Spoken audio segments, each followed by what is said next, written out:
नमो वर्हितारं नमो सिद्धारं नमो वार्याणं नमो वज्रायाणं नमो लोये सवसाहुलं शुद्धात्मान मणिकान्तं साधुमुत्तम मंगलम वन्दे सन्दष्टिसिद्ध्यर्थं सन्दष्ट्यर्थप्रदायकं मंगलम भगवान वीरो मंगलम गौतम गणि मंगलम कुंद कुंदाद्यो जैन धर्मोस्तु मंगलम प्रगटे निजन भव करे चेतन सत्तारू सब जाता लक्ष्य नमः सुने सार से भूत निर्मल ध्यान लगाए के कर्म कलंक जलाए भय सिद्ध परमात्मा वंदो मन वच का है। ओम नमः।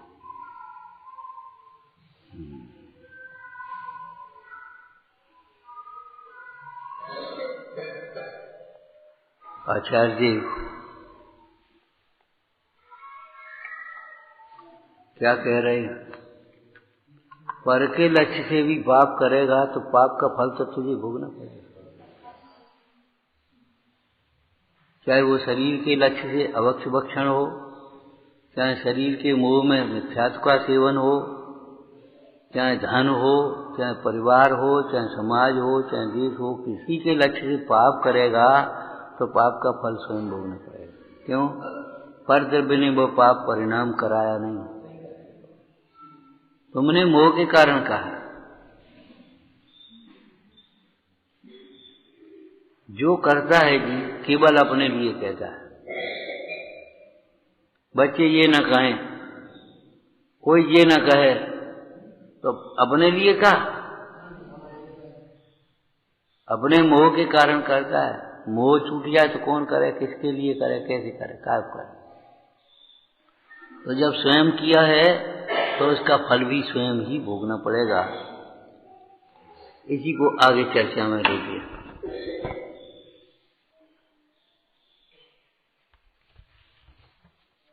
मारे व चूरे व जीवड़ा तम तो दुख करीस, तम कह पास अनंत गुण अवसय जीव लहीस। हे जीव, जो दूसरे जीवों को दुखी करता है, मारता है, तो दूसरे तो दुखी हो ना हो, लेकिन वह जीव स्वयं दुखी हो जाता है।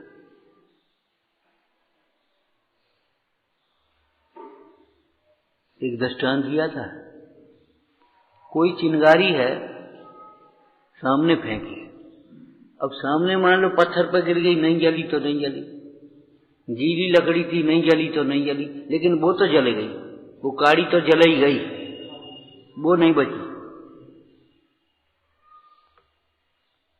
यह जीव पर का बुरा करने का भाव करके सबसे पहले अपना बुरा करता है। पुरुषार्थ सिद्धि पाए में क्या चर्चा आई? पर की हिंसा करने का भाव करके पहले अपनी हिंसा करता है, उसके बाद पर की हिंसा हो और नहीं भी हो, उसका पुण्य का उदय हो तो उसका कब भला और हो जाए। दृष्टांत पढ़ा, दृष्टांत बताओ। प्रद्युम्न कुमार को मारने के लिए भेजा था, उसका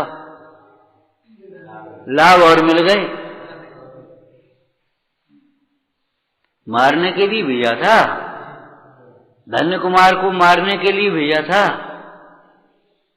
लेकिन उससे धन्य कुमार को क्या हुआ? लाभ और हुआ। पर का बुरा भला कोई जीव कर नहीं सकता। पर का बुरा भला करने के परिणाम से यह जीव अपना ही भला बुरा करता है। बुरा करने का भाव करके अपना ही। ये कह रहे हैं कि तू दुखी होने लाखों जीवों को मारता है, दुखी करता है और अपना भला चाहता है। कैसे भला? जो सतावे और को वह सुख कभी पाता नहीं। वो कह रहे देश में ये कमाई खराब हो रही है, कतल खानों की कमाई से, सिनेमा की कमाई और ये तुम्हारी फैशन की कमाई और बोलो नशा की कमाई, देश के विकास में कहाँ आ रहे, उतने ही प्राकृतिक उपद्रव होते हैं, उतने ही अपराध बढ़ते हैं, उतने ही रोग बढ़ रहे हैं, उन रोगों में लग रही है उससे ज्यादा।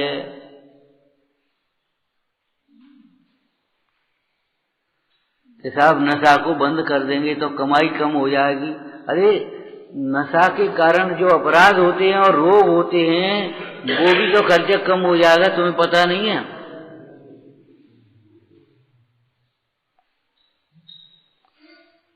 पाप से कभी किसी जीव का भला नहीं होता। अब ये पशुओं को तड़फा तड़फा करके मार रहे हैं, अब ये बताओ स्वयं तड़फ तड़फ करके मरे तो क्या आश्चर्य इसमें? कर्म का फल आएगा कि नहीं आएगा? अहिंसा ही सर्व जीवों के लिए सुख का कारण बनती है।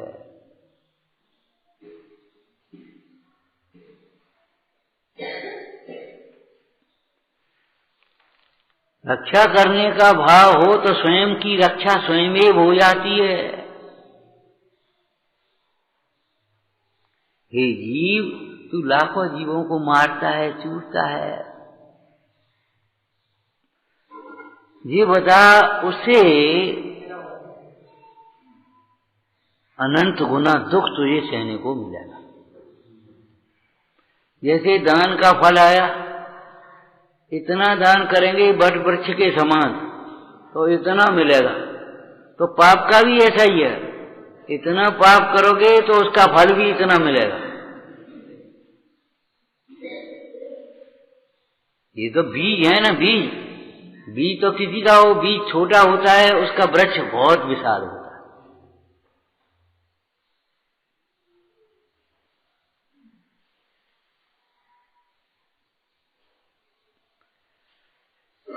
बीज चाहे पाप का हो चाहे पुण्य का हो, बीज बोगे तो उसका क्या गुना होगा, सो होगा होगा।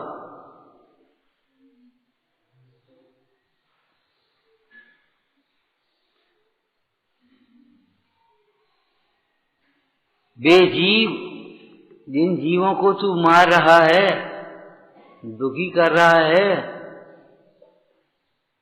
वे तो अपने कर्म के उदय से जो कुछ हो रहे, लेकिन वे जीव अज्ञानी है कि ज्ञानी है? अज्ञानी है, तो वे उस प्रकार का बंध बांधेंगे, वे तेरे से बदला लेंगे।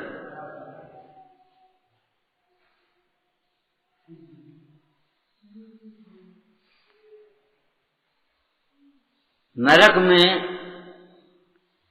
ये असुर कुमारों का क्या काम रहता है? भिड़ाने का। तो कैसे भिड़ाते हैं? भिड़ाएंगे कैसे ये बता? पूर्व भव के बैर का स्मरण दिलाते हैं, पूर्व भव के बैर का स्मरण, जाने ऐसो करो तो।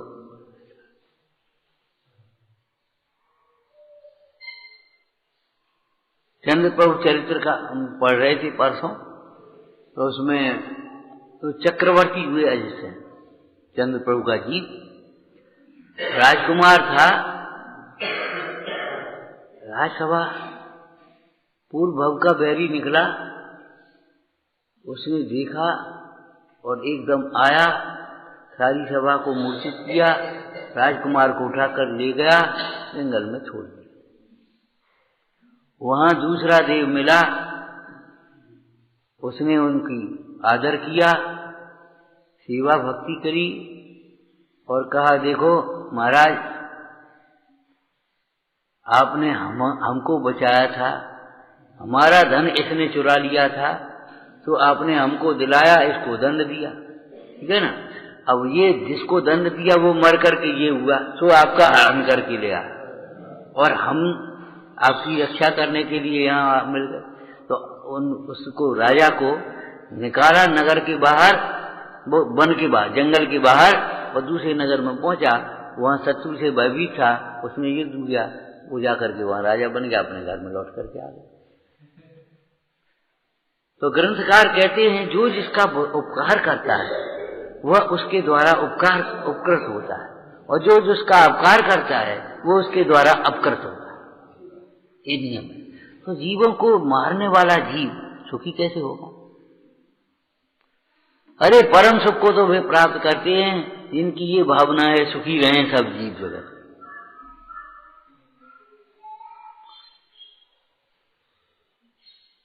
बड़ी सुंदर चर्चा आई है।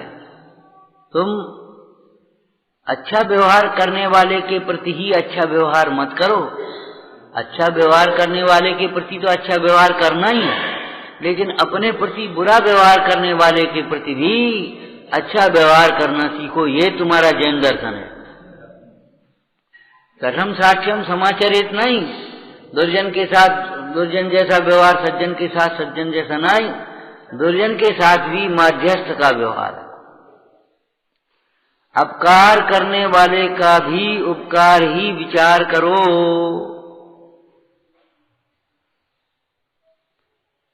क्यों? तुम्हारे परिणाम का फल तुम्हें मिलेगा, दूसरे परिणाम का फल दूसरों को मिलेगा।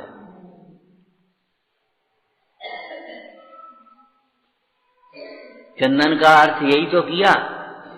चंदन काटने वाले को भी सुगंधित करता है। चंदन की बसूला काटता है ना, उसको काटने वाले को भी सुगंधित करता है, जलाने वाले को भी सुगंधित करता है, घिसने वाले को भी सुगंधित करता है। तुम जो कुछ करने सो करो, घिसो, रगड़ो, जलाओ, काटो, तुम्हें जो करना हो सो तुम करो। तुम्हारे पास है सो तुम कर रहे हो, और हमारे पास है सो हम करेंगे। चंदन अपना काम थोड़ी छोड़ रहा है। चंदन वृक्ष व्यापत नहीं, लिपटे रहे भुजंग। ऊपर का बाकी बोलो। ज्यों नहीं है जो कैसे हो जाएगा? अर्थ बताओ ज्यों लगा करके। जैसे जिनकी उत्तम प्रकृति है उनका कुसंग क्या करेगा? कुसंग क्या करेगा? उत्तम प्रकृति वाले जीव कुसंग वाले को भी उत्तम बना देंगे। चंदन विष व्यापक नहीं, लिपटे रहत भुजंग। चंदन के पेड़ में सर्प लिपटे हैं, लेकिन वो सर्प उसको विष नहीं देंगे। चंदन तो भी निर्विष ही रहेगा। उत्तम प्रकृति वाले जीव अपना उत्तम स्वभाव कैसे छोड़ेंगे? भाई देखो, उपसर्ग करने वालों ने क्रोध आदि नहीं छोड़े, तो मुनीश्वरों ने क्षमा कहां छोड़ी?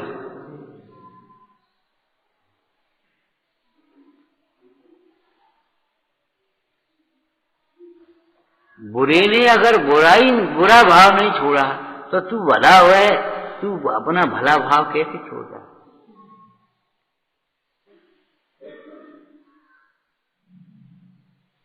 क्या कहा? उससे अनंत गुना दो। अनंत गुना शब्द लिखा है मूल गाथा, वो मूल दोहा में। तम तह पास अनंत गुण, अनंत गुण अवश्य जीव लम, अवश्य ही उससे अनंत गुना दुख प्राप्त करेगा।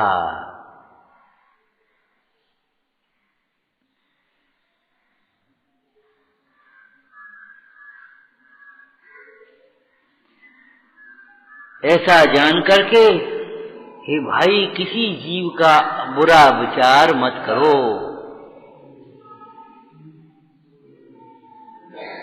उत्तम बात यह है, पर की ओर देखो ही मत। सारे जगत से निरपेक्ष होकर के अपनी आराधना करो। लेकिन मध्यम बात यह है, देखो तो अगर तुम्हारा उपयोग जाए, दिखने में आए, तो कभी बुरा विचार मत करो।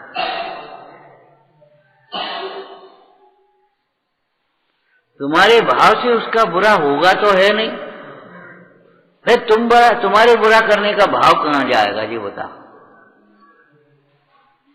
बुरा करने का भाव अध्यवसान है संसार की भाषा में। तो अध्यवसान दूसरे के लिए अकिंचित करें, लेकिन अपने लिए अनितकारी है कि नहीं? इस तरह के अनेक वाक्य लगा करके अपने जीवन में अभ्यास करो।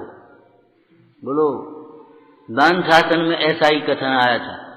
जो धर्म कार्य में, अच्छे कार्यों में विघ्न करते हैं, उनके लौकिक कार्यों में भी अनेक कदम कदम पर विघ्न आते हैं। और जो अपने प्रभाव से, अपने बल से, अपने धन से, अपनी शक्ति से धर्म कार्य में आने वाले विघ्नों को दूर करते हैं, उनके सारे कार्य स्वयमेव निर्विघ्न दूर पूरे हो जाते हैं। उस धर्म के प्रताप से उनके विघ्न स्वयमेव दूर हो जाते हैं। करने वाला कोई है कहाँ, ये बताओ। अशुद्ध ऐसे भी देखा जाए तो ये जीव, बोलो, अपने ही अशुद्ध भावों का कर्ता और अपने ही अशुद्ध भावों का भोगता है। पर का करना चाहे तो भी नहीं कर सकता। जिसका पाप का उदय है उसको कोई देना चाहे तो भी नहीं दे पाएगा। जिसका पुण्य का उदय है उसका छीनना चाहे तो भी नहीं छीन पाएगा। फिर भाव करके क्यों करो? जिसकी आयु बाकी है उसको कोई मारना भी चाहे तो भी नहीं मार पाएगा। जिसकी आयु पूरी हो रही है उसको कोई बचाना भी चाहे तो भी नहीं बचा पाएगा।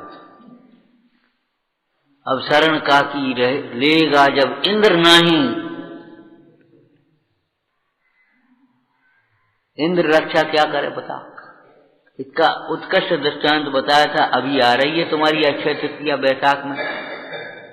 बोलो, आदिश्वर स्वामी विराजमान, आदिश्वर स्वामी विराजमान और इंद्र का नेतृत्व नीलांजना को कौन बता सका? बोलो, नीलांजना कितनी सुरक्षित स्थान पर थी आदिश्वर की राजसभा में, और इंद्र स्वयं उसका संचालन कर रहा है। और तो भी आयु पूरी हुई, नीलांजना विलय गई, विलय को प्राप्त हो गई उसका शरीर। दूसरी नीलांजना खड़ी हो गई, किसी को पता नहीं पड़ा, वो एक अलग बात रही, लेकिन विचार करो कौन बचा देगा? अब तुम क्या आशा करोगे? तुम क्या सोच रहे?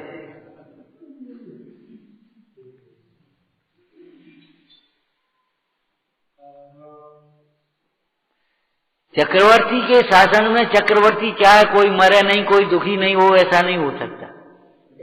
जिसकी आयु पूरी होगी उसका मरण होगा, जिसकी शाता का उदय होगा उसको प्रतिकूलता होगी, और जो मोही जीव हैं, पापी जीव हैं, वे दुखी होंगे उसमें। अब ये समझो इस काल में और उस काल में कोई अंतर नहीं पड़ता। वस्तु का स्वरूप, द्रव्य, क्षेत्र, काल और भाव से निरपेक्ष है।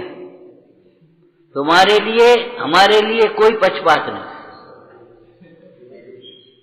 तुम पाप करोगे तुम दुखी होगे, हम पाप करेंगे तो हम दुखी होंगे, ऐसा नहीं है।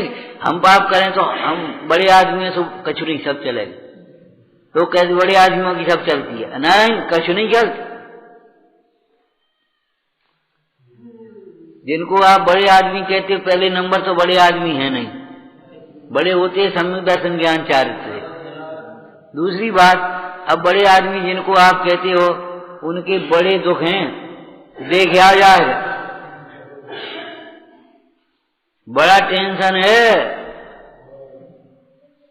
तुम्हारी कथा संग्रह में एक छोटी सी दृष्टांत है कि नहीं?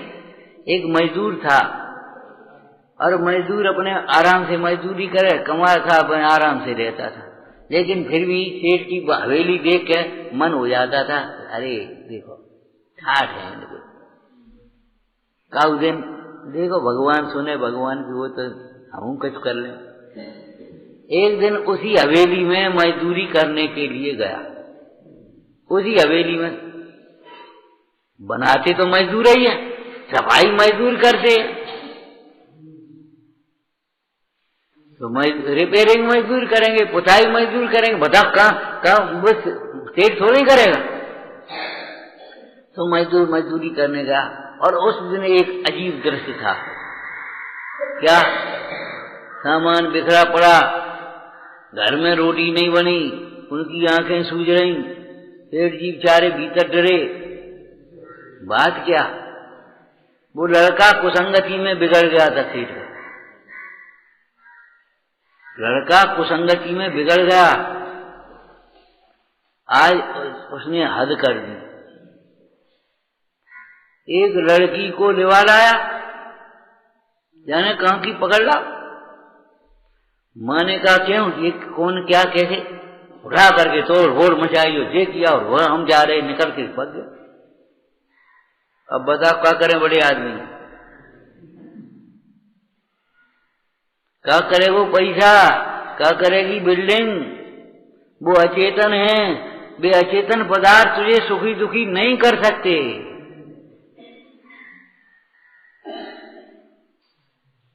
क्या करेंगे बताओ?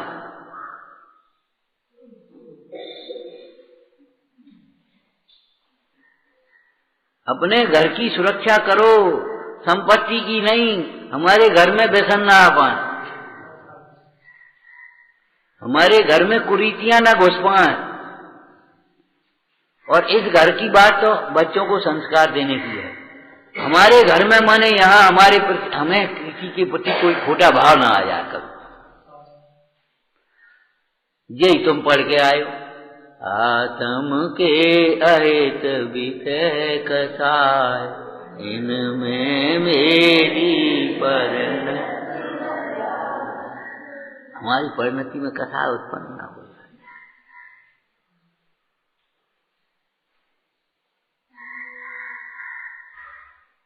अगर देख लो तो बड़े बड़े होने की एक कल्पना ही मिट जाए। हमें नहीं है, हम तो ऐसे ही ठीक है,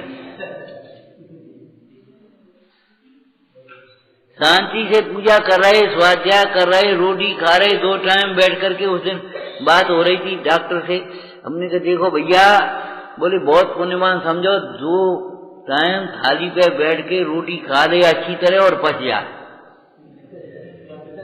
आज हिंदुस्तान में 125 करोड़ की आबादी में आप सर्वेक्षण करके आओ, कितने लोग ऐसे होंगे अपने दर्शन पूजन करके गए, जाके भोजन करे और भोजन करके अपन दुकान पर गए और आराम से, कोई तकलीफ नहीं है। जो खाए, पूड़ी बन गई तो पूड़ी खा ली, रोटी बन गई तो रोटी खा ली, घी है तो घी खा लिया, नहीं तो नहीं खा लिया, जो मतलब मिल गया तो अपने खा पी लिया, प्रसन्नता से रह रहे। कितने लोग हैं? 125 करोड़ में 125 लाख भी मुश्किल से मिल पाएंगे। अब चूंकि हिंदुस्तान है इसलिए मिल जाएंगे, 125 करोड़ मिल जाएंगे, कोई बात नहीं है, लेकिन मिलेंगे देहातों में आपको। जहां दे आदमी आकर के ये कहे यहाँ कहा है, यहाँ कछु नहीं, यहाँ कहा है, वहां मिलेंगे।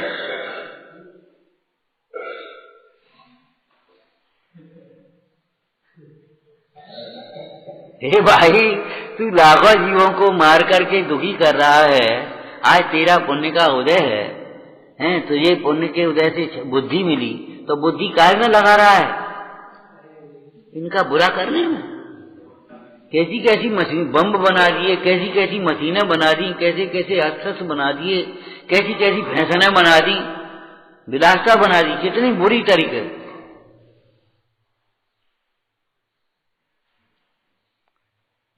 सारी बुद्धि इसमें लगा दी पूरी पूरी।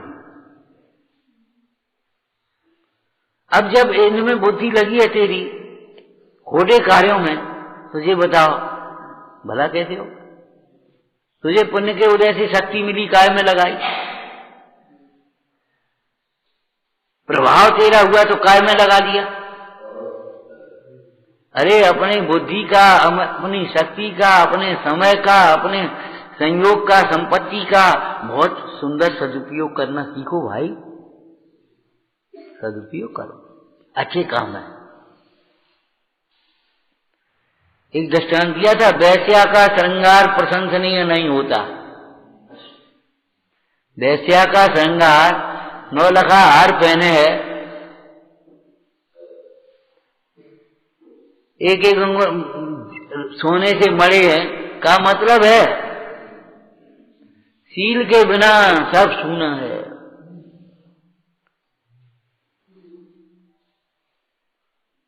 ऐसे ही मिथ्या दृष्टि का वैभव, मिथ्या दृष्टि के भोग संयोग, मिथ्या दृष्टि के सुंदरता रूप, मिथ्या दृष्टि का क्षयोपशम, मिथ्या दृष्टि का प्रभाव, कुछ भी उसके लिए प्रशंसा नहीं है। प्रशंसा मत कर, नहीं प्रशंस उचरे है। केदार क्या लिखा? नहीं प्रशंस उचरे है। जिन सुत जिन गुरु और जिन देव हैं, क्या लिखा? बोलो बोलो। नमन करे, नहीं प्रशंस उचरे। वो प्रशंसा करने लायक नहीं है, चाहने लायक नहीं है, भला मानने लायक नहीं है। हे भाई, तू जिन जीवों को घात कर रहा है उससे अनंत गुना दुख होगा। एक बढ़िया उस दिन लाइन पढ़ी हमने, देखो हमारे पैर चींटी पे पड़ जाए, उसको जितनी वेदना उतनी वेदना होती है, उसी तरह से तुम्हारे ऊपर हाथी का पैर पड़ जाए तो कैसे होगा? अरे उस तुम्हारे लिए हाथी का पैर ऊपर पड़ जाए तो हाथ मर गए, तो चींटी भी तुम्हारे पैर से हाथ मर गए करेगी।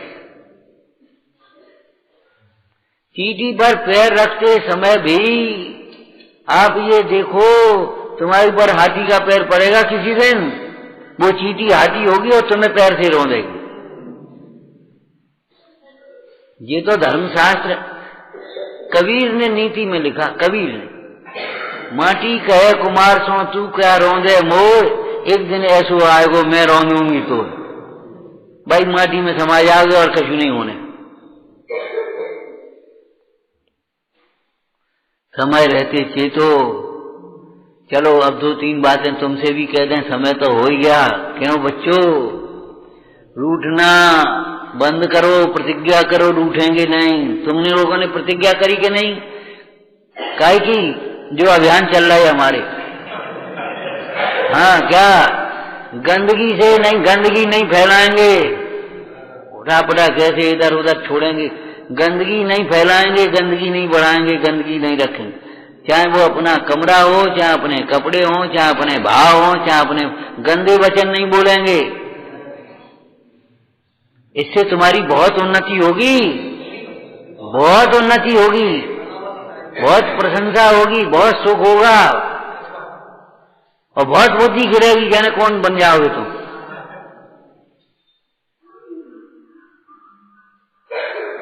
समझ गए? नियम लेना भाई, और समझ करके लेना। तुम्हारे लिए अभी 3 दिन का समय और है, समझ रहे हो? 3 दिन का समय इनको देना और स्वच्छता के ऊपर सेमिनार कराओ इनकी, स्वच्छता के ऊपर सेमिनार कराओ कि स्वच्छता कैसे रखी जाएगी। समझ में आया ना? तो स्वच्छ रहने की व्यवस्था बनाओ भाई।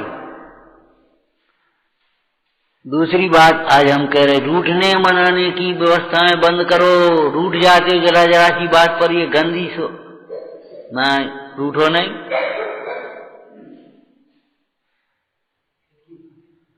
और रूठ गए, अब हमें रोटी ही नहीं खाने, मनाने लगो। अब मनाओ तो ढीठ हो जाने। जी बताओ, कौन शिक्षा दे पाएगा तुम्हें? कौन तुम्हारा भला कर पाएगा? आज की बात से समझ लो, रूठने की व्यवस्था नहीं होगी कतई। सुन रहे भैया? हाँ, और रूठ जाओगे तो मनाएगा कोई नहीं तुम्हें, फिर ये और सोच ले हो। यहाँ तो इनको राग है सो मना लेंगे, वहां कौन मनाएगो? यहाँ तो तेने पोल मचाई, वहां तो होए संभाल रे। आगे कहा करती भैया आ जावे जब काल। यहाँ तुम पोल मचाओगे, आगे कहा होएगा जो सोचो। समझ गए? न किताबें गंदी, न कपड़े गंदे, न नाखून गंदे, न आंखें गंदी। आंखें गंदी जानते हो? बुरी निगाह से देख रहे।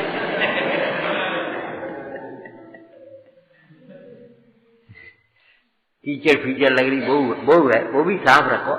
ऐसे नहीं जल्दी जल्दी मत करो, 2 मिनट लगने दो।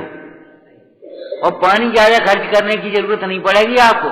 एक गीला अच्छा तौलिया लो, छोटा वाला, बड़ा नहीं, छोटा, और उसको भिगो और निचोड़ो और फिर रगड़ देगा और एक आधो लोटा पानी डाल दो, काम खत्म हो जाए आपको। और नहीं तो एक बाल्टी में नहाओगे तो तुम गंदे के गंदे रहोगे।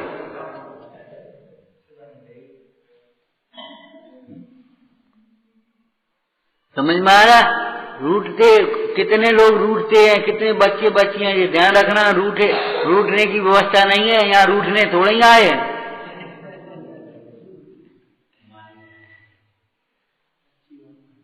अपनी मनवाने के लिए रूठते हो। अरे तुम्हारे गुरुजन कह रहे हो वो मान ले, उसमें तुम्हारा हित है। हमें नहीं खाने, हमें नहीं करने, हमें नहीं पढ़ने, हमें नींद आ रही। तो दो ही बातें आज की मीटिंग में हो गई समझ में, एक तो गंदगी और एक रूठने की बात, खत्म। क्यों भाई, अपना काम करो, अच्छे बनो। तुम्हें देख करके लगे, पूछो इनसे, ये पढ़े थे कारंजा गुरुकुल में, ये भैया इनको बैठा लेना तो एक मीटिंग में बता देना क्या होता था। गुरुकुल कैसे चल, तुम्हें बहुत सुविधाएं मिल रही, ताकि तुम परेशान हो रहे हो। हाँ समझ में आया ना? पूछना इनको बैठा देना, बच्ची सब हो, एक मीटिंग ले लेना शाम को या जब चाहो तब मिल जाए।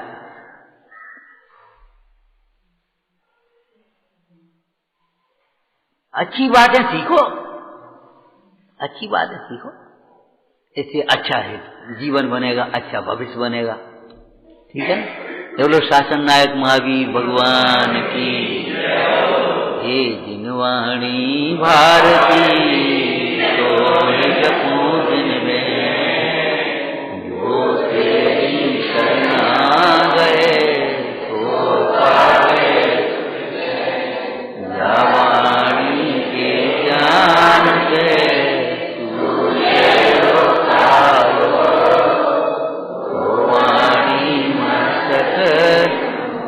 सदा हो।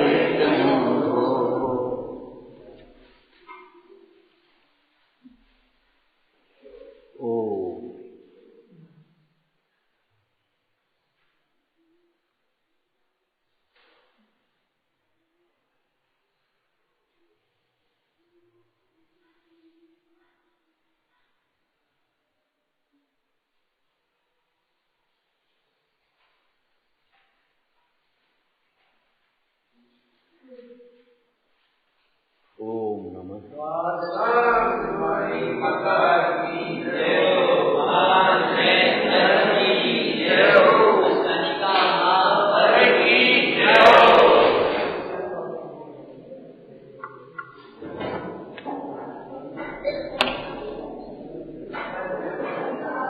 वंदना पंडित।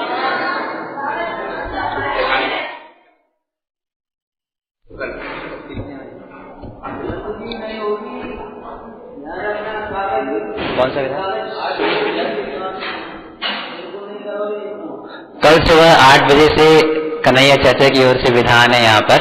श्री सम्मेद शिखर विधान सभी समय पर उपस्थित होवे।